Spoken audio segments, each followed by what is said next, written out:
Hola, soy Juan Gauna. En este video les voy a explicar una serie de conceptos que me hubiesen a mí gustado saber cuando empecé en el desarrollo de páginas web. Esto va más o menos dirigido a los que están empezando y a los que ya están en el ámbito, como ir enterándose más o menos cómo funciona cada cosa.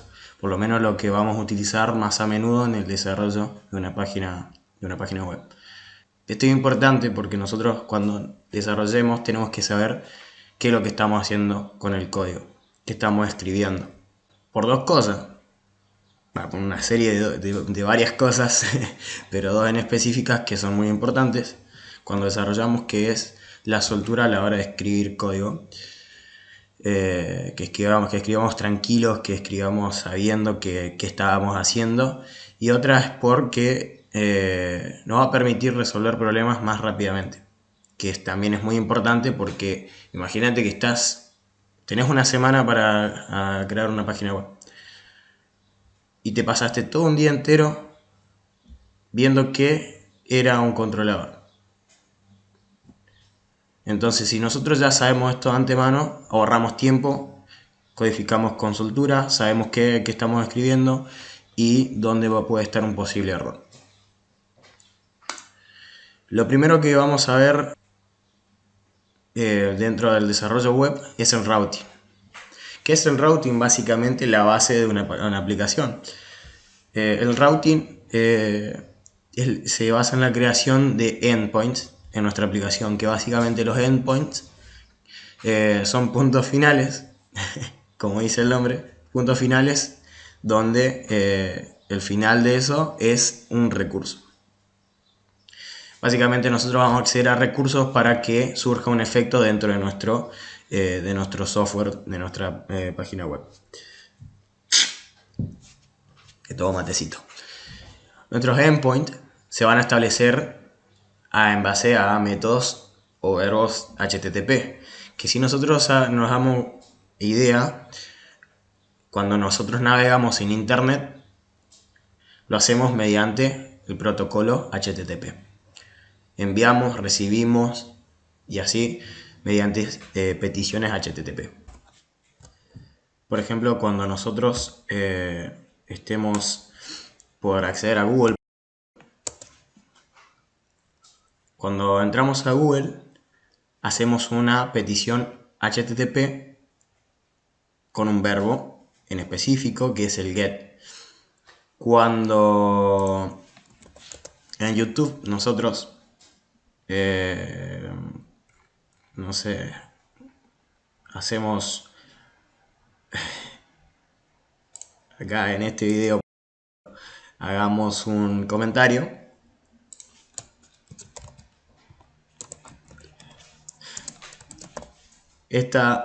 Al apretar ese botón comentar, nosotros estaríamos haciendo una petición post. Y básicamente así funciona la web, mediante peticiones. Estas peticiones tienen una acción definida por un verbo y existen varios métodos o verbos. Se le puede decir métodos o verbos, como ustedes elijan, va a hacer lo mismo. Así que existen 5 verbos que son los más utilizados. Después tenemos get, el connect. Tenemos varios tipos más de verbos HTTP. El get es el que más se utiliza porque básicamente cuando cargas una página haces un método get. Cuando cargas una imagen haces un método get. Cuando recibís información haces todo un método get. Entonces el get no es un método que solicita datos. Básicamente nosotros hacemos una petición get al servidor y es para exclusivamente buscar datos o obtener datos. Como dice acá, el método get solicita una representación de un recurso. Las peticiones que se usan, el método get solo deben recuperar datos. Solamente recuperamos datos con get. El post, ¿para qué nos sirve el método post? Bueno, el método post va a ir acompañado siempre de datos que el servidor va a recibir para crear un recurso nuevo. eh, básicamente sirve para crear algo dentro de nuestro servidor. Ya sea almacenar algo en memoria dinámica, crear una nueva entidad en la base de datos o para autenticar algo. Básicamente, para eso sirve. Todo lo que lleve una carga útil que surja un efecto secundario sobre el servidor, como dice acá, va a ser un método POST. Después tenemos el put y el patch, que son lo mismo. O sea, no son lo mismo, hacen lo mismo, pero no son lo mismo. O sea, el método put y el patch lo que van a hacer básicamente es actualizar. Actualiza un recurso que ya esté en el servidor. Entonces, con su carga útil, le puede cambiar los datos que ya tenía. Pero existen dos diferencias. O sea, los dos hacen lo mismo, pero los objetivos son distintos. Por ejemplo, el put lo que va a hacer es actualizar de toda la información que tenga ese recurso. Y el patch lo que va a hacer es actualizar de manera parcial ese recurso. Y bueno, y el delete lo que va a hacer básicamente es eliminarlo al recurso. Después, algo que una vez que entendamos esto de que es el routing, vamos a ver mucho, que va de la mano básicamente, está toda la funcionalidad ahí, es el MVC. El MVC, que es un patrón de diseño. Es un patrón de diseño que nos va a permitir a nosotros estructurar nuestra página web, nuestro software. ¿Y qué hacen? Básicamente todo lo que es desarrollo se lo denomina capa. Va a separar la aplicación en varias capas, en tres específicamente. Una que es el modelo, otra que es la vista y otra que es el controlador. Esto lo hace para que cada uno se encargue de algo en concreto. Así nosotros tenemos más organización dentro de lo que sería nuestro software. Modelo vista controlador. ¿Qué es un modelo? El modelo básicamente es el que se va a encargar de trabajar con los datos. El que se va a encargar de estar dentro de la base de datos peticionando la información.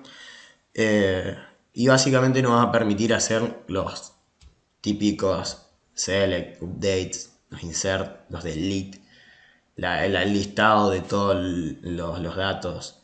Básicamente que va a interactuar con la base de datos o con el servidor que tenga datos en memoria. Básicamente hace eso.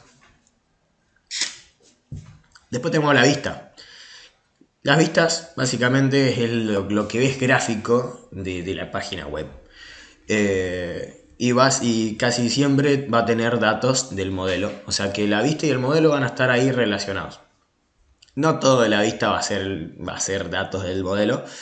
A veces vamos a tener una vista que no tenga nada que ver con el modelo, con los datos que provea el modelo. Pero bueno, ahí está, la parte gráfica. Y puede estar en HTML, como no, porque el MVC no es solamente para páginas web, sino que trasciende a otros tipos de desarrollo, como el desarrollo de escritorio, mobile. Así que no es exclusivo para las páginas web. Acá un ejemplo de HTML y PHP. Pero en este caso nosotros cuando pasemos a la parte práctica lo vamos a hacer en Node.js. Bueno, después tenemos el controlador, que el controlador es el que contiene el código que va a manejar una solicitud que entra y se va a fijar a ver qué onda con esa solicitud, con ese request. Va a ver si pertenece al endpoint de usuarios, de administradores, de comentarios, de posteos, de productos, y va a elegir el modelo que más vaya acorde a esa petición. Al modelo que pertenece, básicamente. Cada controlador está asociado a un modelo. y va a generar una respuesta, porque toda solicitud tiene una respuesta, aunque sea en blanco, siempre va a tener una respuesta, si no va a quedar el navegador colgado ahí esperando y no va a tener nunca una respuesta, y eso es incorrecto. Y bueno, básicamente el controlador lo que permite a la vista, porque siempre las solicitudes van a venir de un cliente, de una vista, y el controlador va a elegir el modelo, va a responder y va a permitir que la vista se pueda conectar con el modelo. Después que tenemos las bases de datos. ¿Qué es una base de datos? Una base de datos básicamente es recolectar, es el contenedor. Una base de datos es la que contiene la información de una manera más organizada. Lo que vamos a ver siempre en una base de datos son las columnas y filas, que es lo común de una base de datos, y que nos va a permitir borrar, eliminar, editar. Normalmente las bases de datos que más se utilizan son SQL, las bases de datos relacionales, y las bases de datos que no son relacionales, que tienen más que ver con JSON y bueno, so, objetos. Dentro de las bases de datos vamos a encontrar lo que es un ORM. Básicamente un ORM nos permite mapear nosotros una base de datos y pasarla todo al código. De esta manera nosotros podemos hacer selects, delete, update, todo lo que sea CRUD, todo lo que sea crear, eliminar, editar, lo vamos a poder hacer desde una ORM con métodos que nos simplifiquen el crear. Ponele un select from users y poner todo un query inmenso ahí. Nos ahorra crearnos una biblia básicamente en queries usando métodos nada más. Esto nos hace para nosotros podamos simplificar nuestro código y que lo hagamos más rápido. Porque imagínate que estás toda una tarde ahí con queries, insert, delete, y va a pasar que te vas a enhuevar tanto con los queries que en un momento vas a querer eliminar algo y te vas a olvidar de un word y ahí cagaste toda la base de datos. Los ARM son más específicos porque se basan en la creación de modelos. Los modelos se especifican en una sola cosa, entonces vos pones un delete y vos pones el word ahí y te va a eliminar ese cosa. O vas a querer buscar un usuario y vas a tener un método que se llama fin1 o lo que sea, y vas a entender más, vas a ver más específicamente lo que estás haciendo. Después tenemos los middlewares, que básicamente los middlewares son como un puente, como un peaje. No sé si alguna vez ustedes vieron que los lugares donde estacionan los autos, que no me acuerdo cómo se les dice, el estacionamiento básicamente, los estacionamientos, siempre hay como un guarda y está la barrera esa que Tuki se baja así, una vez que te identificaste se levanta. Eso es el mejor ejemplo de un middleware. Un middleware básicamente es como un puestito de estos que tiene la barrita y que le llega la solicitud, se baja la barrera, verifica el middleware qué tipo de petición, qué onda, qué datos trae, y bueno, si cumple con la condición, va a pasar al controlador. Porque básicamente los middleware están entre una petición y el controlador. Entonces, si esa petición es válida, según las condiciones que se le especifica al desarrollador, va a hacer que permita el paso hacia el controlador o directamente corta ahí todo y te devuelve un mensaje de error. Básicamente que para eso funciona. Y un caso de uso real de estos básicamente va a ser cuando, por ejemplo, trabajemos con con usuarios para nosotros poder autenticar a un usuario, a ver si está logueado o no, y bueno, a permitirle usar una función específica, o para ver si sos administrador, moderador o un usuario común.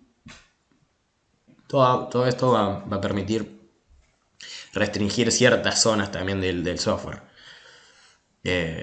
Así que bueno, eso sería un middleware. Uy, me refui. Después vamos a tener la parte de autenticación. Y bueno, son medio aburridos mis PowerPoint porque no tienen ni una fotito, nada, pero bueno. La primera vez que hago esto. Bueno, la autenticación. ¿Qué permite la autenticación?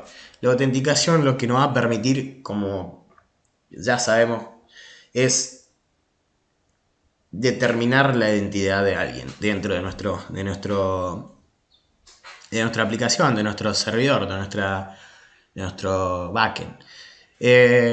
Podemos, por ejemplo, decir, bueno, te logueaste, ¿existís en la base de datos? Bueno, está aquí. Sí, existe. Bueno. Después, ya te logueaste. Bueno, vas a venir con un token o con una ID de sesión y vas a querer entrar al servidor. También te vamos a tener que autenticar porque no sabemos si estás logueado o no. Para eso sirve la autenticación, para validar la identidad de alguien. Y dentro de la web hay varias formas de autenticación. Pero vamos a ver dos nada más que son las más utilizadas. Que es, bueno, tipos de auth. Tenemos el JWT, que JSON Web Token no es lo mismo que JWT, pero bueno, lo vamos a generalizar con esto. Bueno, el JSON Web Token es una forma en la que se pueden compactar los datos para que nosotros podamos interactuar entre un cliente y un servidor usando un token. Este token después lo vamos a nosotros descifrar dentro del servidor y como resultado de esto nos va a dar un JSON, nos va a devolver un JSON. Ahí vamos a tener cierta información como puede ser el ID de un usuario, el email, el nombre, algo que nos va a permitir después nosotros utilizarlo para hacer una consulta a la base de datos o ver si la contraseña de este es igual o si es un administrador, un usuario común, un moderador. Siempre va a estar, va a tener un payload. Un payload es una carga útil. Un payload sería como se lo utiliza, se lo dice técnicamente en desarrollo. Después tenemos la autenticación por cookie. ¿Qué es la autenticación por cookie? Bueno, nosotros cuando... o sea, se basa en cookies básicamente, que las cookies son valores que se van a guardar en el servidor de manera dinámica. Y bueno, eso nos va a permitir almacenar cosas en el servidor. ¿Cómo vamos nosotros a autenticar a alguien por cookie? Bueno, vamos a primero tener que recibir sus credenciales. Una vez que validemos las credenciales, vamos a crear un session ID. Que eso se va a almacenar en el servidor. Y bueno, básicamente dentro del session ID vas a tener los datos que vos quieras. Por ejemplo, un ID de usuario. Y después, después va a devolver eso al cliente y lo va a almacenar como una cookie en su navegador. Entonces, cada petición que haga al servidor va a leer un tokencito que va a ser el session ID y va a buscar dentro de la memoria dinámica y bueno, ahí va a autenticar y va a brindar esa información. Después, cuando el usuario se salga de nuevo de la página web, se desconecte, se va a borrar tanto del navegador como del servidor esa cookie. Últimamente se está usando más el JSON Web Token porque el JSON Web Token no ocupa esa memoria dentro del servidor. O sea, el JSON Web Token se va a almacenar solamente en el cliente, de igual manera que lo hace la cookie, pero se almacena directamente en el cliente. Y lo único que hace es, mediante una cabecera, que una cabecera es un parámetro que se establece en una solicitud de HTTP, que es el authorization, algo así se llama, la cabecera, y va acompañado de una palabra y el token.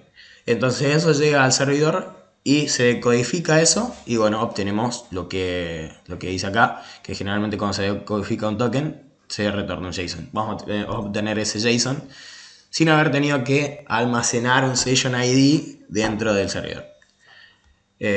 Igual, estos dos siempre depende de qué es lo que vayas a realizar, de qué vayas a desarrollar. Siempre vas a tener que preguntarte, bueno, ¿me conviene almacenar las sesiones en cookies o me conviene un JSON Web Token?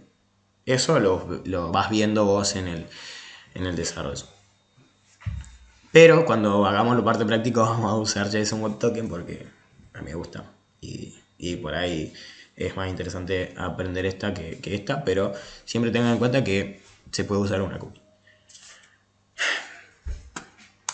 Y bueno, ahí terminamos todo lo que serían para mí conceptos básicos que está bueno saber porque es lo que vamos a utilizar mucho cuando queramos desarrollar una página web.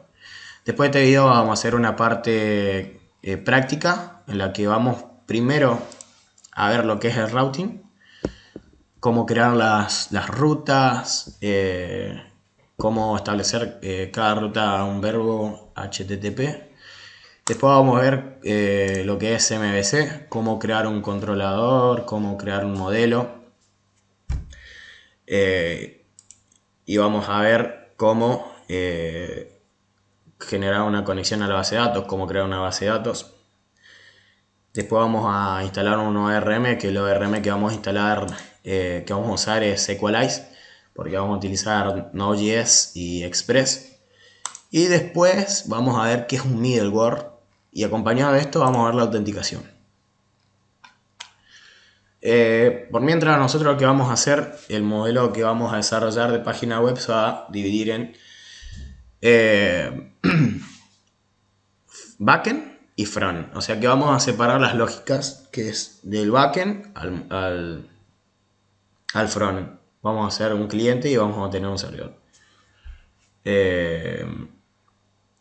O bueno, lo vamos a ir viendo mientras desarrolle eso. Pero la idea principal es tener un cliente aparte y un servidor. Así que bueno, este sería el final del video, y si tienen alguna duda me preguntan en el grupo o en los comentarios de YouTube.